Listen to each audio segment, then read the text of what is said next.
Merdeka. Assalamualaikum warahmatullahi wabarakatuh. Saya Siti Nurfadila Rizky dan saya Khofifah Darwis. Kami adalah mentor modul Nusantara. Saat ini kami sedang berada di perkampungan Mukmin An-Nasir. Nah, yuk kita sama-sama cari tahu tentang bagaimana sih perkampungan Mukmin An-Nasir. Yuk ikuti kami. Tempat ini dinamakan Perkampungan An-Nasir yang berada di Kelurahan Romang Lompoa, Kecamatan Bontomaranu, Kabupaten Goa, Sulawesi Selatan. Ketika kita berkunjung ke perkampungan ini, kita akan disajikan dengan pemandangan yang sangat indah. Pasalnya, perkampungan ini berada di sekitar area persawahan dan perkebunan. Juga puluhan rumah sederhana yang tertata dengan sangat rapi. Untuk jumlah jemaah An-Nasir yang bermukim di perkampungan Mukmin An-Nasir ini, kini telah mencapai sebanyak 100 kakak. Luas lokasinya diperkirakan sekitar 5 hektar. Pada kesempatan kali ini, alhamdulillah kami dapat mewawancarai secara langsung pimpinan jemaah An-Nasir, yakni Ustaz Samiruddin. Halo, Assalamualaikum Sobat Merdeka. Nah, jadi sekarang ini saya tengah berada di perkampungan Jamaah An-Nasir. Nah, luar biasa banget bukan? Sekarang saya akan melakukan wawancara bersama Ustaz yang ada di perkampungan Jamaah An-Nasir ini. Nah, beliau adalah Ustaz Samir. Nah, kalau gitu yuk kita langsung wawancara. Sebelumnya, Assalamualaikum Ustaz. Waalaikumsalam warahmatullahi wabarakatuh. Iya, bagaimana kabarnya Ustaz? Ya, alhamdulillah baik-baik, sehat. Iya, ya Ustaz. Jadi kami ini dari modul Nusantara program Kampus Merdeka. Ya. Nah, jadi kami ingin melakukan wawancara untuk lebih mengetahui, biar bisa menjadi wawasan yang luas lagi untuk sobat-sobat Kampus Merdeka tentang bagaimana sebenarnya ini Jamaah An-Nasir. Ya. Kalau begitu Ustaz, bagaimana? Ya, baik. Jadi mungkin sekilas saya sampaikan di refresh ke belakang ya, bahwasanya keberadaan daripada Jamaah An-Nasir ini itu diawali dari adanya seorang sosok ya, guru dan imam kami yang dikenal dengan Kiai Haji Samsul Abdul Majid, yang juga tergelar sebagai Syekh Imam Muhammad Al-Mahdi Abdullah. Itu pertama kali kami sendiri di Jakarta, waktu itu ketemunya tahun 1997. Lalu kemudian tahun 1998 kami kemudian mengajak ke Sulawesi sini, keliling di beberapa kabupaten khususnya di Sulawesi Selatan ini. Lalu beliau melakukan semacam safari dakwah begitu. Secara bertahap, kemudian setiap tahun ke sini itu sampai terakhir itu tahun 2005. Nah, dari situ kemudian sudah banyak sekali yang mengikuti beliau. Bahkan dulu itu ketika beliau melakukan tabligh akbar di beberapa kota di Makassar, Parepare, Palopo, Masamba dan beberapa kota lainnya di Sulawesi Selatan ini itu ribuan bahkan sampai puluhan ribu yang datang itu mendengarkan ceramah beliau. Kemudian juga di Jawa seperti itu ya, di Jakarta, di Bogor, kemudian daerah Sumatera seperti itu. Nah, setelah kami mengikuti beberapa tahun bersama beliau itu, maka kami sampaikan kepada beliau, kami panggil Abah ya. Abah, ini kan sudah banyak yang mengikuti ya Abah ini jamaah, mungkin sebaiknya supaya terorganisir dengan baik jamaah-jamaah yang ikut sama Abah ini, barangkali perlu setiap daerah itu dibentuk atau ditunjuk semacam amir begitu ya, untuk mengkoordinir setiap jamaah yang ada di daerah. Nah, dari situlah kemudian beliau menerima saran kami itu, sehingga ditunjuklah setiap kota itu yang ada jamaahnya ada amirnya begitu. Termasuk di sini dulu itu amir yang pertama itu namanya Ustadz Rangka di sini ya, salah satu tokoh di sini. Kemudian ditunjuk di Palopo, di Bone, kemudian Jakarta, Bogor, Medan, Batam dan beberapa kota lainnya. Seperti itu. Nah, awalnya sebenarnya nama yang dulu dipakai itu Majelis Jundullah. Oh iya. Iya, tapi hanya beberapa waktu saja itu. Lalu kemudian di Sulawesi Selatan ini dulu juga ada namanya Laskar Jundullah. Iya. Lalu pengurus intinya itu ada semacam protes sedikit lah begitu, karena kenapa ketika takbir beliau itu banyak dari laskar-laskar ini mengikuti gitu kan. Nah, jadi beliau kita sampaikan bahwa ada semacam keberatan dari teman-teman laskar kita memakai nama Jundullah itu. Lalu beliau sebagai orang tua bersikap bijaksana, kalau begitu daripada muncul masalah lebih baik kita mengalah begitu ya kan. Lalu kemudian pada tahun 2001 kalau tidak salah waktu itu kita dikumpulkan di Jakarta setelah selesai Idul Adha itu, bahwasanya kita akan membubarkan Majelis Jundullah. Lalu besoknya itu kemudian beliau minta Al-Quran, kemudian dia buka Al-Quran, dikumpulkan kita semuanya. Setelah membuka Al-Quran 3 kali lalu sedikit bermunajat kepada Allah memohon. Nah, ternyata setiap beliau membuka Al-Quran itu selalu menemukan kata-kata nasir dalam Al-Quran itu. Lalu beliau mengatakan, alhamdulillah saat ini Allah telah membagi kita satu nama, yaitu An-Nasir, sebagai pengganti Majelis Jundullah begitu. Nah, itulah yang kita pakai. Lalu kami sendiri yang diminta untuk buat berita acaranya, untuk pembubaran Jundullah, kemudian pembentukan An-Nasir, kemudian beliau tanda tangani gitu. Jadi sejak itulah nama An-Nasir ini yang kita pakai sampai hari ini gitu. Ya, sekarang ya kurang lebih 20 tahun lah berjalan An-Nasir ini seperti itu. Ya, saya kira itu latar belakangnya An-Nasir itu. Oke, itu tadi Masya Allah sekali penjelasan dari Ustaz. Nah, Ustaz, bagaimana kalau terkait jumlah jamaah An-Nasir sendiri Ustaz, dan tersebar di daerah mana saja ini Ustaz? Ya. Jadi kalau kita bicara tentang jamaah ini ya, memang sudah tersebar di beberapa kota Indonesia. Ada kalau di Jawa sendiri itu hanya kota-kota tertentu saja seperti Jakarta, Bogor, kemudian Jogja, Bandung, dan beberapa kota lainnya ya. Nah, kalau di Sulawesi Selatan ini kalau yang banyak itu kan memang di sini ya, di Goa ini, dan disinilah yang sampai hari ini dikenal sebagai pusatnya karena selalu disorot di sini, di Goa, kemudian juga di Palopo, kemudian di Bone. Ya, 3 tempat itulah yang nampak jamaahnya ya. Tapi kalau di kota-kota lain itu ya paling 1-2 saja begitu ya. Nah, kemudian kalau di Sumatera itu ada di Medan, ada di Batubara, ada di Dumai, ada di Batam, di Riau ya. Kemudian termasuk di Singapura ada juga. Nah, saya kira itulah kota-kota yang nampak ada komunitasnya jamaah Nasir ini. Kalau penyebaran jamaahnya itu sebenarnya sudah merata di seluruh Indonesia, cuma kan tidak ada semacam komunitas perkumpulan begitu ya. Nah, kalau dari segi jumlah kita jamaah Nasir ini kan mungkin bisa dikategorikan, ada jamaah yang betul-betul aktif, ada yang mungkin kurang aktif. Yang banyak itu sekarang ini simpatisannya seperti itu ya. Nah, mungkin kalau yang aktif itu sebenarnya memang hanya ya mungkin belum sampai puluhan ribu ya, baru ribuan lah seperti itu. Tapi kalau mau dihitung dengan yang kurang aktif dan simpatisannya ya sebenarnya sudah An-Nasir ini sudah jamaahnya sudah jutaan juga, seperti itu ya. Jadi seperti itu. Nah, kalau di sini sendiri, Goa di sini kan memang kita sudah ada perkampungan ya. Nah, di perkampungannya ini mungkin di sini sekitar kurang lebih 100 kakak. 100 kakak dengan jiwa, kalau di Yanukannya itu dengan anak-anak semuanya ya kurang lebih 500 jiwa lah ya.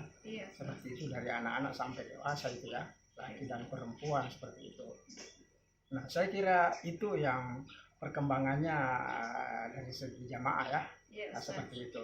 Iya, Ustaz. Ya. Ya, Masya Allah sekali ya Sobat Merdeka. Nah, ngomong-ngomong Ustaz, Ya. tadi saat saya masuk pertama di perkampungan ini, saya Ya. bilang wah Masya Allah sekali perkampungan ini. Langsung nampak seperti itu bahwa oh inilah perkampungan An-Nasir. Ya. Ya Ustaz, mungkin bisa dijelaskan Ustaz bagaimana karakteristik misalnya dari rumah-rumah masyarakat di sini, bagaimana karakteristik masyarakatnya, bentuk-bentuk kesederhanaannya bagaimana Ustaz? Ya. Boleh Ustaz? Ya, baik. Jadi mungkin sebelum kami menjelaskan lebih jauh ke sana ya, kami ingin sampaikan bahwa sahabat-sahabat atau kawan-kawan jamaah Nasir berkumpul di sini kan mulai banyak itu tahun 2006. Tetapi tahun 98 tadi itu waktu pertama kali Pak Kiai datang di sini itu memang sudah ada beberapa kakak di sini ya. Tapi baru kurang lebih berapa 7 kakak kalau nggak salah waktu itu. Nah, setelah 2006 itu sahabat-sahabat dari Palopo kemudian hijrah ke sini. Sekitar 60 kakak itu. Nah, perlu diketahui bahwa sebenarnya awal mula munculnya jamaah Nasir ini kan banyak mengundang ini juga sebenarnya. Yes. Kontroversi dan sebagainya, bahkan tuduhan-tuduhan macam-macam itu kan. Tetapi alhamdulillah semua proses itu kita lewati, ujian-ujian itu. Nah, bahkan justru sekarang ini kita semakin banyak orang yang penasaran kepada Nasir ini. Banyak orang yang penasaran sehingga di kalangan mahasiswa sendiri khususnya UIN ya, itu An-Nasir ini menjadi salah satu tempat favorit penelitiannya begitu. Dari segi keislaman begitu ya, karena ada sesuatu yang kelihatan mungkin agak berbeda dengan yang dilakukan oleh umat Islam secara umum gitu ya. Nah, kemudian ketika awal-awal kita di sini memang yaitu tadi banyak kontroversi, bahkan ada beberapa yang informasi-informasi negatif dan sebagainya. Tetapi lambat laun, alhamdulillah tidak bisa dipungkiri keberadaan jamaah Nasir di sini itu banyak sekali dirasakan manfaat, baik masyarakat sekitar di sini maupun pemerintah dan sebagainya. Salah satu contohnya misalnya keberadaan An-Nasir di sini itu yang tadinya tempat di sini salah satu tempat yang sangat rawan, terjadi pencurian dan sebagainya, kriminalitas. Nah, alhamdulillah dengan adanya jamaah Nasir di sini menjadi aman begitu ya. Salah satu misalnya di kampus pertanian di sini Polbantang itu ya, yang luasnya sekitar 60 hektar itu dulu sering sekali terjadi pencurian di situ, bahkan pernah diangkat berangkasnya dan sebagainya. Lalu setelah kerjasama dengan An-Nasir minta pengamanan dan sebagainya, security-nya, kemudian di belakangnya itu ada lokasinya sekitar 10 hektar itu digarap oleh jamaah. Ya alhamdulillah sekarang ini sangat aman sekali itu, tidak ada lagi pernah kejadian-kejadian macam-macam gitu kan. Nah, termasuk misalnya masyarakat di sini yang petani, alhamdulillah banyak dibantu oleh An-Nasir. Contohnya misalnya masyarakat yang tadinya sawahnya itu harus dikelola mungkin sampai 7 hari misalnya mau dipotong padi, dengan bantuan An-Nasir bisa selesai sehari, bisa selesai setengah hari dan sebagainya gitu ya kan. Nah, jadi saya kira yang begitu-begitu itu sehingga masyarakat menganggap bahwa keberadaan Nasir itu sangat bermanfaat di sekitar itu, termasuk juga pemerintah. Nah, kita di sini sudah ada 3 kelompok tani gitu ya dari jamaah Nasir ini. Nah, saya kira itu yang berkaitan dengan interaksi dengan masyarakat. Iya Ustaz, Masya Allah. Masya Allah, luar biasa sekali nih teman-teman Sobat Merdeka jamaah Nasir ini. Selanjutnya Sobat Merdeka, itu tadi yang sudah kita bahas mengenai bagaimana penyebarannya dan bagaimana juga konsep kesederhanaan yang ditata di An-Nasir ini. Kemudian selanjutnya saya akan bertanya nih Ustaz, bagaimana paham yang dianut oleh orang-orang An-Nasir ini Ustaz? Ya, baik ya. Jadi saya kira memang ini salah satu hal yang sedikit banyak berbeda ya dengan apa yang dilakukan oleh teman-teman kita atau saudara-saudara kita muslim mayoritas yang lain ya. Khususnya berkaitan dengan misalnya pelaksanaan ibadah, kemudian sholat, puasa yang biasa banyak disorot oleh media begitu ya. Iya. Mungkin waktu awal-awal itu memang sebenarnya ya itu tadi saya katakan bahwa banyak menganggap bahwa An-Natsir ini ada termasuk bagian daripada aliran sesat dan sebagainya kan. Nah ternyata lambat laun apa yang disampaikan oleh beberapa orang itu alhamdulillah tertatih sendiri kan, dengan misalnya datang ke sini dari Majelis Ulama dan Departemen Agama, kemudian berbagai macam ormas-ormas yang lain, dari MUI, dari NU, Muhammadiyah dan ormas-ormas yang lain mempertanyakan beberapa hal terkait dengan pelaksanaan keagamaan An-Natsir ini yang berbeda itu kan. Jadi intinya bahwa An-Natsir itu kan patokannya juga adalah Al-Quran dan hadis atau sunnah begitu ya. Nah cuma memang kalau kita bicara tentang fikih, saya kira ini yang perlu dipahami bahwa di Indonesia ini kan memang yang membuat banyak perbedaan-perbedaan dalam pelaksanaan fikih itu ya. Tetapi sebenarnya semuanya itu kan ada dasar-dasar hukumnya semuanya.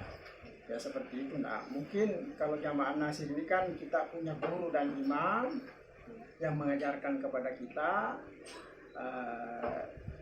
kemudian beliau ini mempertanggungjawabkan ajaran disampaikan kepada kita, yang sesungguhnya sumbernya juga itu adalah Al-Quran dan hadis seperti itu. Nah mungkin yang fikih memang itu yang sedikit banyak ada perbedaan-perbedaan dengan umat Islam yang lain seperti itu. Nah, saya kira inilah yang kemudian menjadi menarik untuk diteliti dari mahasiswa-mahasiswa UIN seperti itu. Ada yang tentang metode dakwahnya, ada tentang pelaksanaan ibadahnya, sholatnya, tentang puasanya, perhitungan bulannya, ada tentang rambutnya, dan sudah banyak sekali. Ada hubungan sosialnya, hubungan kemasyarakatannya, gerakan ekonominya, sudah berbagai macam di sini ya. Diteliti itu oleh mahasiswa bahkan ada dari Jawa, ada dari Sumatera, dan datang melakukan penelitian di sini.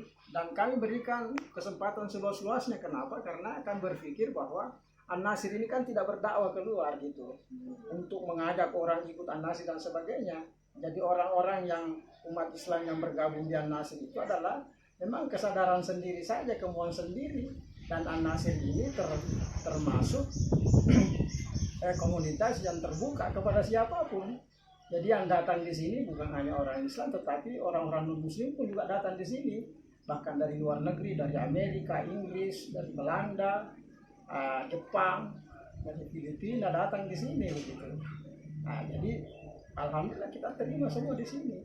Karena prinsipnya kalau An-Natsir ini kan, kalau masalah keyakinan itu kan urusan pribadi masing-masing ya, seperti itu. Tetapi yang jelas bahwa kita itu bagaimana hubungan kita dengan Allah dan hubungan kita sesama manusia, hubungan dengan alam dan lingkungan sekitar kita gitu ya kan. Hablum minallah, hablum minannas, hablum minal alam, lingkungan sekitar. Berarti kita harus memperbaiki itu semua seperti itu. Jadi tidak ada masalah. Meskipun dari segi penampilan sekilas itu kelihatan An-Natsir itu eksklusif dan sebagainya, tetapi banyak orang datang di sini, setelah datang di sini, wah ternyata heran sendiri gitu kan, karena kita di sini terbuka gitu ya kan. Bahkan mungkin kalau kita bicara tentang konsep toleransi, An-Natsir itu yang punya suatu konsep toleransi yang luar biasa seperti itu. Ya, nah itu saya kira ada poin lain yang butuh waktu untuk dijelaskan. Ya, saya kira ya. Iya, Ustaz. Ya. Mungkin saya tadi kan dengar banyak tempat yang sudah tersebar mengenai An-Natsir ini, Ya. Ustaz. Mungkin ada ciri yang membedakan begitu, Ustaz, antara orang-orang An-Natsir dengan orang-orang khalayak umum begitu, Ustaz. Iya, sebenarnya kalau yang lebih banyak secara fisik ya, secara nampak kelihatan itu kan, misalnya konsen An-Natsir itu kan memang penegakan hukum Allah dan sunnah Rasul. Sunnah Rasul dalam artian bahwa misalnya An-Natsir itu kan menampilkan seperti ini ya, pakai sorban, kemudian panjang rambut, kemudian pakai jenggot dan sebagainya. Nah, dalam keyakinan An-Natsir memahami bahwa sebagai pengajaran dari guru dan imam kami, semuanya itu adalah sunnah seperti itu. Nah, yang mungkin ini juga yang secara umum tidak banyak dilakukan oleh saudara-saudara muslim yang lain, begitu kan? Dari segi itu berbeda. Kemudian dari segi pakaiannya lebih jubah, lebih banyak nampak corak hitamnya dan sebagainya. Nah mungkin itu hal-hal yang berbeda ya, seperti itu, termasuk juga pelaksanaan ibadah tadi. Misalnya kalau kita itu tangannya lurus begitu ya kan. Nah saya kira hal-hal itulah yang berbeda. Nah itulah juga yang kemudian banyak yang bertanya, bahkan banyak yang melakukan penelitian. Lalu kemudian kita jelaskan seperti itu saya kira ya. Nah, jadi alhamdulillah yang tadinya mungkin awal-awal itu dianggap sesuatu yang aneh dan sebagainya, karena mungkin khususnya yang umat Islam yang masih awam begitu ya kan, tidak tahu, tidak paham. Nah setelah lambat laun diberikan satu penjelasan, kemudian secara umum ya sudah mulai dipahami bahwasanya ada sesuatu memang yang dilakukan An-Nasir itu tetap rujukannya itu Al-Quran dan Sunnah begitu ya kan, seperti itu. Nah, jadi tidak ada masalah. Mungkin Ustaz, saya tadi tertarik dengan yang Ustaz katakan bahwasanya An-Nasir ini tidak melakukan penyebaran, tidak melakukan dakwah keluar. Nah kemudian banyak Ustaz juga mengatakan bahwa orang-orang yang bergabung di An-Nasir ini adalah berdasarkan kemauan sendiri, Ustaz. Ya betul sekali ya. Nah bagaimana Ya, itu? jadi kalau kita bicara tentang dakwah ini kan paling tidak kan ada 3 hal ya. Pertama dakwah bil kalam, dakwah bil lisan, ya ceramah gitu kan, memberikan nasihat dan sebagainya. Kemudian dakwah bil kalam, yang ketiga itu dakwah bil hal. Nah mungkin dalam hal ini kalau An-Nasir itu lebih banyak melakukan dakwah bil halnya. Kalau bil kalam itu terbatas sekali ya. Nah, kemudian juga termasuk dakwah bil lisannya itu ya terbatas. Nah mungkin kalau sekarang ini yang banyak mendakwakan An-Nasir bil kalam itu ya melalui mahasiswa sekarang ini yang melakukan penelitian di sini. Seperti itu termasuk juga media-media begitu ya kan. Nah tetapi An-Nasir hanya lebih banyak melakukan satu dakwah bil halnya seperti itu. Nah, makanya ketika ada orang datang di sini ya kita menjelaskan saja tentang pelaksanaannya. Karena sungguhnya An-Nasir itu kan maknanya sendiri itu pemberi peringatan. Ya, jadi artinya apa? Tampil saja melakukan suatu syariat atau katakanlah misalnya hukum-hukum tentang Islam yang dilakukan oleh Nasir. Contohnya misalnya saya jelaskan tadi tentang sunnah itu, secara tidak langsung, secara bilhal itu sebenarnya sudah berdakwah, sudah memberikan peringatan sesuatu mungkin yang tadinya orang tidak begitu paham. Dengan tampilnya Nasir pakai sorban, pakai jubah dan sebagainya, mungkin ada di antara umat Islam penasaran ya kan, sehingga ingin tergugah untuk mempelajari lebih jauh bahwa ternyata memang itu bagian daripada amalan-amalan sunnah atau syariat Islam seperti itu. Saya kira itu konteksnya ya kalau dalam segi dakwah seperti itu. Nah, jadi kalau bil kalamnya itu sekarang ini tadi itu saya sampaikan bahwa banyak yang melakukan penelitian di sini seperti itu. Nah, termasuk ada di sini datang sendiri kan, secara tidak langsung dengan membuat video seperti ini kan, nanti kemudian mempublish ke media misalnya, secara tidak langsung An-Nasir sudah berdakwah sebenarnya. Ya, sudah dikenal karena apa yang disampaikan ini bagian daripada apa yang kita lakukan di sini, ya kan? Nah itu kan juga merupakan bagian daripada dakwah seperti itu. Terima kasih Ustaz, mungkin ini sudah banyak yang kami ketahui. Alhamdulillah sudah kami ketahui tentang An-Nasir juga, dan sedikit kami sangat-sangat berterima kasih karena kami telah diterima di sini Ustaz. Dan bagi sobat-sobat Merdeka, itulah sekilas tentang An-Nasir. Nah terima kasih, dan itu video kami. Wassalamualaikum warahmatullahi wabarakatuh.